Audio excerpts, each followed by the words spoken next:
सभी पत्रकार साथियों का आज की इस प्रेस कॉन्फ्रेंस में सबसे पहले बहुत बहुत स्वागत है। सबसे पहले मैं आज अपनी बात रखने से पहले सिरसा के लोगों को बहुत बहुत बधाई देना चाहता हूं कि आपने एक ऐसी सरकार जो आम लोगों की आवाज़ सुनती नहीं है, एक ऐसी सरकार जो झूठ की कहानी पर टिकी हुई है, एक ऐसी सरकार जो अपने एसी कमरों से बाहर नहीं निकलती, गरीबों के जो दिक्कतें उनको समझती नहीं है, एक ऐसी सरकार को, ऐसे मुख्यमंत्री को, अहंकारी मुख्यमंत्री को मुंह तोड़ जवाब दिया। और जब मुख्यमंत्री यहाँ जनसंवाद करने के लिए आए तो आपने उनको साफ तौर पे ये बता दिया, बिल्कुल साफ साफ शब्दों में सिरसा की जनता ने ये बता दिया कि अगर आप जनता की बात पे बात करने के लिए आए हैं, जनता के साथ संवाद करने के लिए आए हैं, तो जनता के सवालों का सामना आपको करना पड़ेगा, वरना ये जनसंवाद का ढोंग बंद कीजिए। और मैं बधाई देता हूँ सिरसा की जनता को कि ये पहचानते ही कि वो एक्सपोज हो गए हैं, पूरी तरह से सरकार एक्सपोज हो गई है, मुख्यमंत्री ने अगले 1 महीने के लिए अपने जनसंवाद कार्यक्रम पर रोक लगा दी है। ये श्रेय सिरसा की जनता को जाता है कि वरना ये झूठ का प्रोपेगेंडा चला करके पूरे प्रदेश में घूम के ये कहते कि हमने तो लोगों की सब समस्याएं भी सुन ली और उनको हल भी कर दिया, जबकि सच्चाई ये है कि जो भी अपनी समस्या लेके मुख्यमंत्री जी के सामने कुछ भी बोला, कुछ भी सवाल उठाया, उसको मुख्यमंत्री जी ने अपमानित किया। मैं तो ये कहूँगा कि सिरसा की जनता को अपमानित करने का प्रयास किया प्रदेश के मुख्यमंत्री ने, जिसका मुंहतोड़ जवाब सिरसा की बहादुर जनता ने दिया।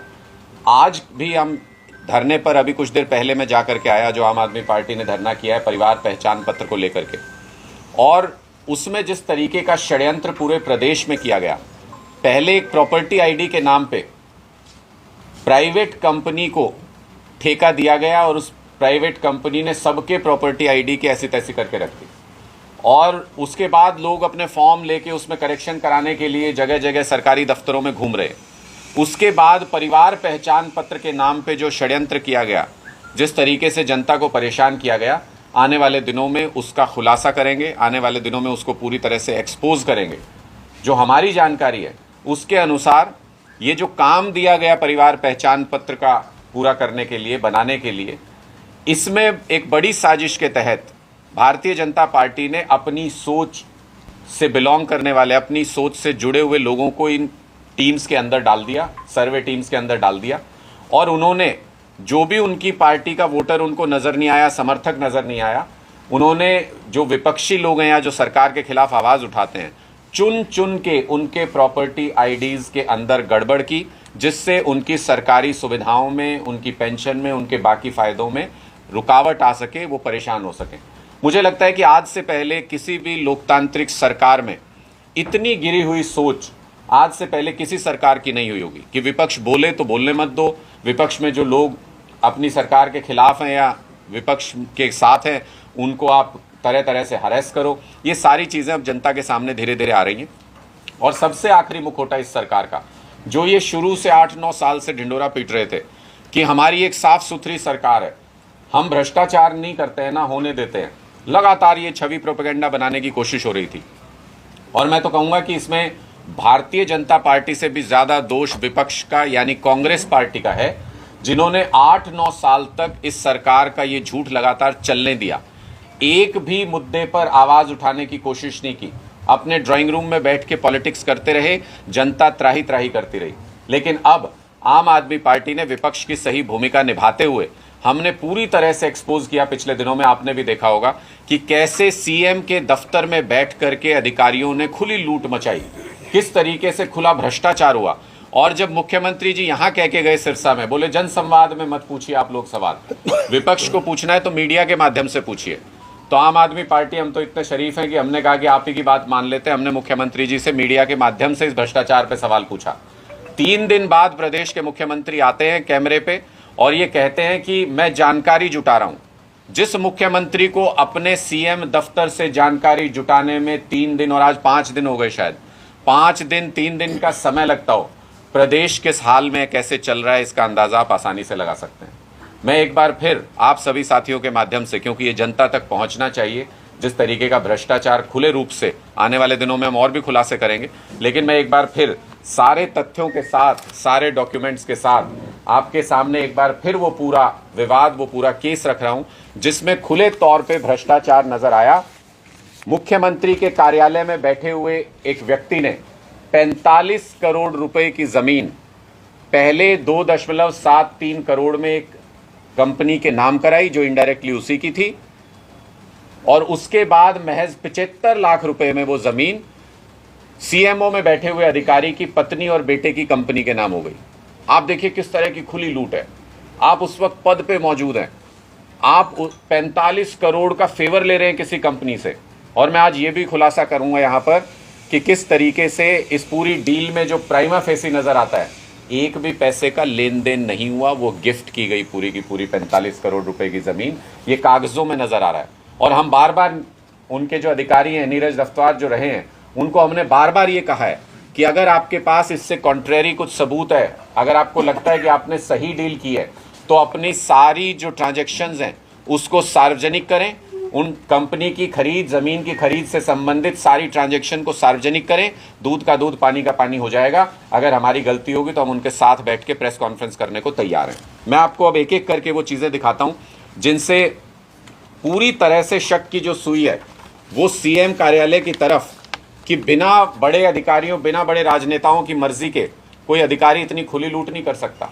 45 करोड़ रुपए की कीमत की 9 एकड़ जमीन उन अधिकारी ने एक इनडायरेक्टली एक कंपनी को पहले खरीदवाई 2.73 करोड़ में, जिसका सीधा मतलब क्या कि लगभग 3 करोड़ भी अगर आप मान लें तो 42 करोड़ रुपए कोई कंपनी अपनी प्रॉपर्टी को कम कीमत पे क्यों बेचेगी।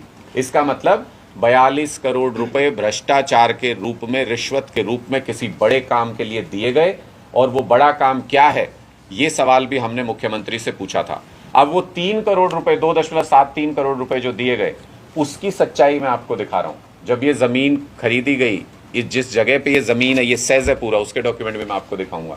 इनके ब्रोशर में है कि 5 करोड़ रुपए का रेट प्रति एकड़ वहां चल रहा था, उस हिसाब से 45 करोड़ मार्केट प्राइस है। जब ये डील हुई 2.73 करोड़ रुपए में, ये 25 मार्च 2022 को, 25 मार्च 2022 को ये डील होती है। ये जो सेज जिस कंपनी का है उससे एलएलपी के नाम पे ये जमीन की जाती है, 2.73 करोड़ रुपए में ये डील होती है। लेकिन आपको सरप्राइज होगा ये जान के कि 25 मार्च को ये डील हो गई, ये रजिस्ट्री साइन हो गई, सेल डीड साइन हो गई, और पहला चेक जो पेमेंट का दिया गया उस पर तारीख भी 25 मार्च 2022 है।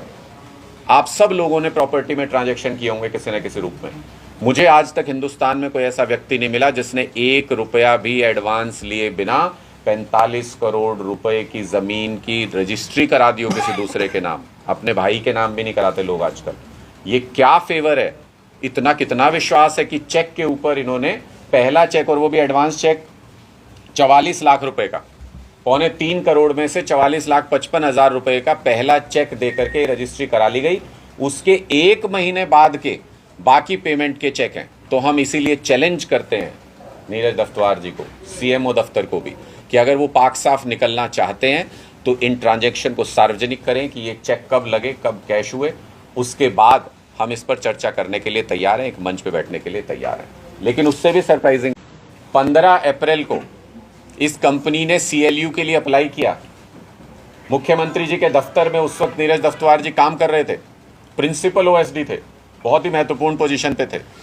महज 12 वर्किंग डेज के अंदर लेटर ऑफ इंटेंट सीएलयू को लेकर के रिलीज कर दिया गया, पार्टी को भेज दिया गया 4 मई को, यानी 19 दिन। और अगर वर्किंग डेज में देखें तो सिर्फ 12 दिन के अंदर, जिसके लिए महीनों चक्कर काटते रहते हैं लोग, वो काम इनका महज 12 दिन के अंदर सुपर फास्ट स्पीड से हुआ।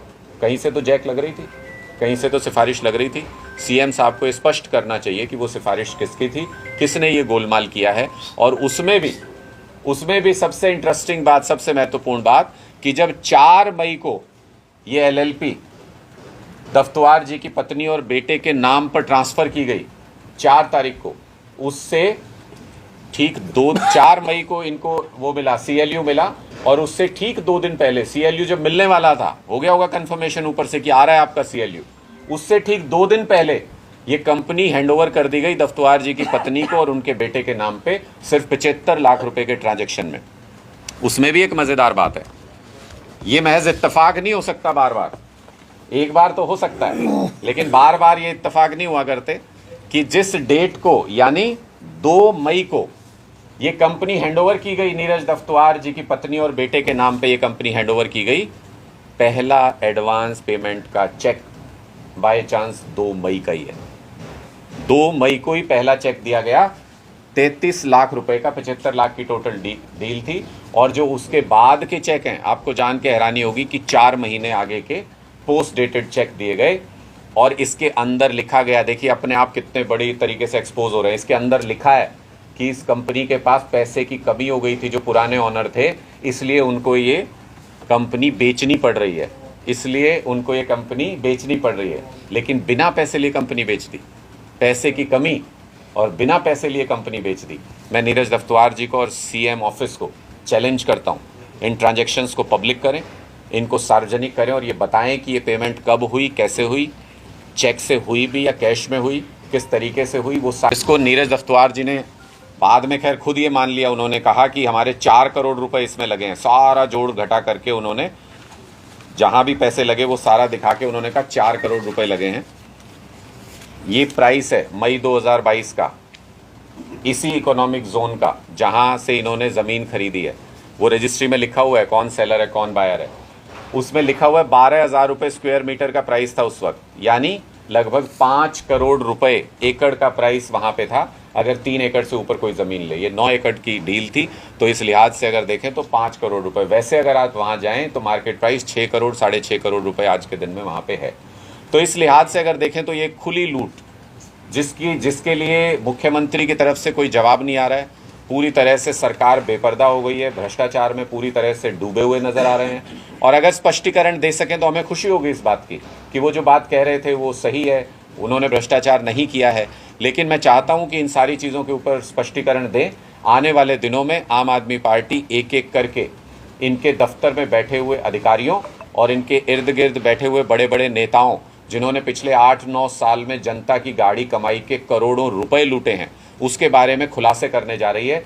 आम आदमी पार्टी इनके चेहरे से ये जो झूठी ईमानदारी का नकाब इन्होंने चढ़ा रखा है, इसको पूरी तरीके से नोच देंगे। जनता के सामने इनका असली चेहरा लेके आएंगे। और जनता को सुविधाएं क्यों नहीं मिलती, 24 घंटे बिजली क्यों नहीं मिलती, अस्पताल अच्छे क्यों नहीं मिलते, स्कूल अच्छे क्यों नहीं मिलते, सड़कें अच्छी क्यों नहीं बनती, ये सारी चीज़ें एक्सपोज करेंगे कि वो सारा